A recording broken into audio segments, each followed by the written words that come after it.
அனைத்து தமிழ் உள்ளங்களுக்கும் வணக்கம். நாம் இந்த பதிவில் 2024ஆம் ஆண்டின் 11வது மாதமான மாசி மாதத்தின் 12 ராசிகளின் பலன்களையும் அதற்கான பரிகாரங்கள் என்னென்ன என்பதையும் இந்த பதிவில் விரிவாக காண்போம். எல்லோர் வாழ்விலும் பலமும் நலமும் செல்வ செழிப்பும் பெற எல்லாம் வல்ல இறைவனை வேண்டுகிறேன். வாழ்க வளமுடன். நிகழும் ஸ்ரீ மங்களகரமான தமிழ் வருடம் சோபகிருது 2024ஆம் ஆண்டு மாசி மாதம் 13/2/2024 செவ்வாய்க்கிழமை அன்று வளர்பிறை சதுர்த்தி திதியில் புத்திரட்டாதி நட்சத்திரத்தில் அமிர்த யோகம் சதுர்த்தி விரதம் கூடிய நன்னாளில் இந்த மகத்தான மாசி மாதம் பிறக்கின்றது. மாத தொடக்கத்தில் மாசி மாத கிரக நிலைகளை ஆராய்ந்து பார்க்கும்போது மேச ராசியில் குரு பகவானும், கன்னி ராசியில் கேது பகவானும், மகர ராசியில் செவ்வாய், புதன் மற்றும் சுக்கிர பகவானும் சஞ்சரிக்கின்றனர். கும்ப ராசியில் சனி பகவானுடன் சேர்ந்து சூரிய பகவானும் சஞ்சரிக்கின்றனர். மீன ராசியில் ராகு பகவான் சஞ்சரிக்கின்றார். தமிழ் மாதங்களில் 11வது மாதமான மாசி மாதம் இது வழிபாட்டிற்கு உரிய மாதமாகும். சூரியன் கும்பராசியில் பயணம் செய்வதால் இந்த மாதத்தினை கும்ப மாதம் என்றும் அழைப்பார்கள். சூரிய பகவான் பிப்ரவரி 13 அன்று மகர ராசியில் இருந்து கும்பராசிக்கு பேச்சியாகின்றார். மாசி மகம் வருடத்திற்கு ஒரு முறை வீதம் மட்டுமே வரும். அதாவது மாசி தமிழ் மாதத்தில் மகம் நட்சத்திரத்தில் எப்போது பௌர்ணமி வருகிறதோ அன்றைய தினம் மாசி மகம் ஆகும். 12 வருடங்களுக்கு ஒரு முறை வருகின்றதை மகா மாசி மகம் தினம் என்று அழைக்கிறோம். இது கும்பகோணம் கும்பேஸ்வரர் கோவிலில் வெகு விமர்சையாக நடைபெறும். அதேபோல் திருக்கோஷ்டியூர் பெருமாள் கோவிலிலும் இந்த திருவிழாக்கள் வருடத்தில் ஒரு முறை வருகிற மாசி மகத்தில் நடைபெறும். இந்த நாள் எதற்காக நாம் கொண்டாடுகிறோம் என்றால், நமது பாவங்களை போக்கவும், பித்ருக்களை வேண்டுவதற்கும், தோஷங்களை போக்கவும் மற்றும் மகப்பேறு கிடைக்கவும் நாம் கொண்டாடுகின்றோம். அனைத்து வருடங்களிலும் ஒரே மாதிரி தேதிகள் வராது. வருடா வருடம் தேதிகள் மாறும். கங்கை, காவிரி போன்ற நதிக்கரைகளில் புனித நீராடி நாம் முன்பின் செய்த பாவங்களை போக்கலாம். அதே சமயத்தில் புனித ஸ்தலங்களுக்கு இந்த நாளில் நாம் செல்வதன் மூலம் இறைவன் அருள் பெறலாம். இந்த நாளில் நாம் அருள்மிகு சிவபெருமான், முருகப்பெருமான், அம்பிகை மற்றும் பித்ருக்களை வணங்கி அருள் பெறலாம். நதிக்கரைகள், கடல்கள், குளங்களுக்கு செல்ல முடியாதவர்கள் உங்கள் வீட்டில் உள்ள தண்ணீரை புனித நீரென நினைத்து கொண்டு நீராடலாம். ஆங்கில மாதம் மார்ச் 5 இரவு 9:30 மணிக்கு ஆரம்பித்து மார்ச் 7 விடியற்காலை 12:05 மாசி மகம் முடிவடைகிறது.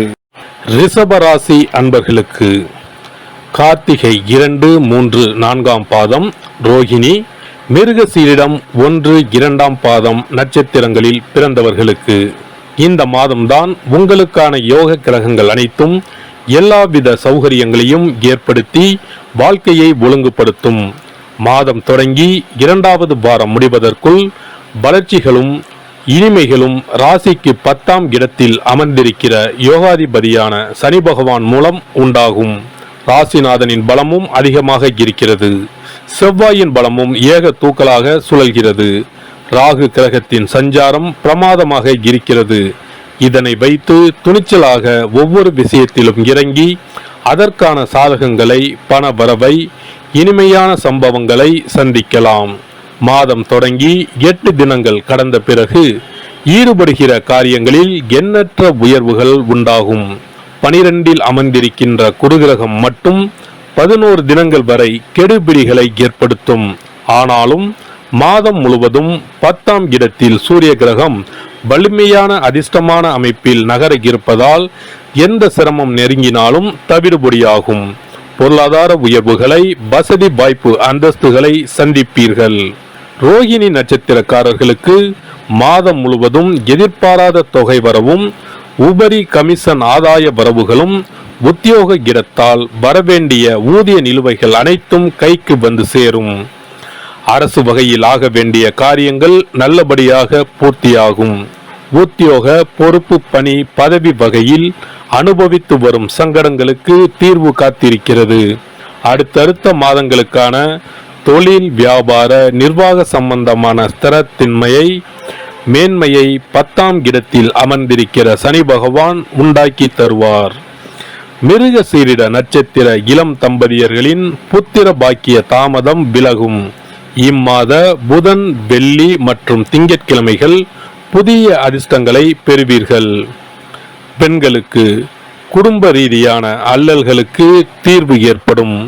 வயிற்று வலி, மாதவிடாய் கோளாறுகள், கிறுகிறுப்பு, கை கால்களில் குடைச்சல், வலி சோர்வு ஆகியவை உடலை வருத்தும். திருமண வயதில் உள்ள பெண்களுக்கு வரன் அமைவது தாமதப்படும். வேலைக்கு சென்று வரும் பெண்மணிகளுக்கு நன்மைகள் உண்டாகும். மாணவர்களுக்கு சகோதரர்களால் அதிக ஒத்துழைப்பு கிடைக்கும். விவசாயிகள் புதிய லாபத்தை அடைவார்கள். கலைஞர்களுக்கு துறை சார்ந்த வகையில் சிக்கல்களிலிருந்து வெளிவரப் போகிறீர்கள். அரசியல்வாதிகளுக்கு கட்சி மேலிட ரீதியான கட்டளைகளை தவிர்க்க கூடாது. பத்திரிகைகள் உங்களுக்கு ஆதரவாக செய்திகளை வெளியிடுவார்கள். நாட்டின் இன்றைய அரசியல் நிலைமை பற்றிய உங்கள் கருத்துக்கள் மக்களை கவர்ந்துவிடும். உங்கள் பொது கூட்டங்களுக்கு நல்ல கூட்டம் வந்து சேரும். வழக்குகள் இருப்பின் நீடிக்கும். வியாபாரிகளுக்கு வர்த்தக துறையில் சிறந்த முன்னேற்றத்தை காண்பீர்கள். இருப்பினும் அதிக அலைச்சலையும் வெளிமாநில பயணங்களையும் உழைப்பையும் கொடுத்தே லாபத்தை சம்பாதித்து கொடுப்பார்கள். குறைந்த அளவில் முதலீடு செய்து புதிய முயற்சிகளில் ஈடுபடலாம். சில்லறை வியாபாரிகளுக்கும் கூட லாபகரமான மாதம் இது. பரிகாரங்கள்: இம்மாத வெள்ளிக்கிழமைகளில் ஏகாதசி தினங்களில் ஸ்ரீ பெருமாள் தெய்வ வழிபாடு செய்யவும். சுக்கிர கிரக பிரீத்தி செய்து கொள்ளவும். சிறப்பு பரிகாரங்கள்: வருமானத்தை பெருக்குவதற்கு வருமானம் வந்ததும் அல்லது சம்பளம் வாங்கியதும் அந்த தொகையில் 1% தொகையை தனியாக எடுத்து வைத்து விடுங்கள். அந்த பணத்தில் பாலால் செய்த இனிப்பு வகைகள் வாயில் போட்டாலே தித்திப்புடன் எளிதில் கரைந்து வாயிற்குள் போய்விடக்கூடிய இனிப்பு வகைகளை வாங்கி ஆதரவற்றோர், சாலையோர பணியாளர்கள், தூய்மை பணி செய்வோர், ஆதரவற்ற நிலையில் வறுமையில் வாடும் குழந்தைகள் மற்றும் தொழிலாளர்களுக்கு கொடுங்கள். மகிழ்ச்சியுடன் உங்கள் கைகளால் இனிப்புகளை கொடுங்கள். இப்படி செய்வதால் சனி சுக்கிர யோகம் உண்டாகும். இதனால் வருமானம் பெருகுவதுடன் கையில் பணம் சேர்ந்து கொண்டே இருக்கும். வருமானத்திற்கு தடையோ பஞ்சமோ வராது. ஏதாவது ஒரு வகையில் பணம் வந்து கொண்டே இருக்கும்.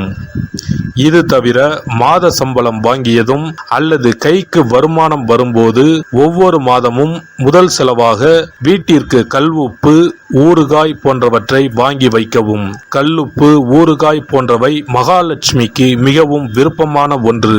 இந்த பொருட்கள் வீட்டில் இருந்தால் மகாலட்சுமியின் அருள் வீட்டில் இருந்து கொண்டே இருக்கும்.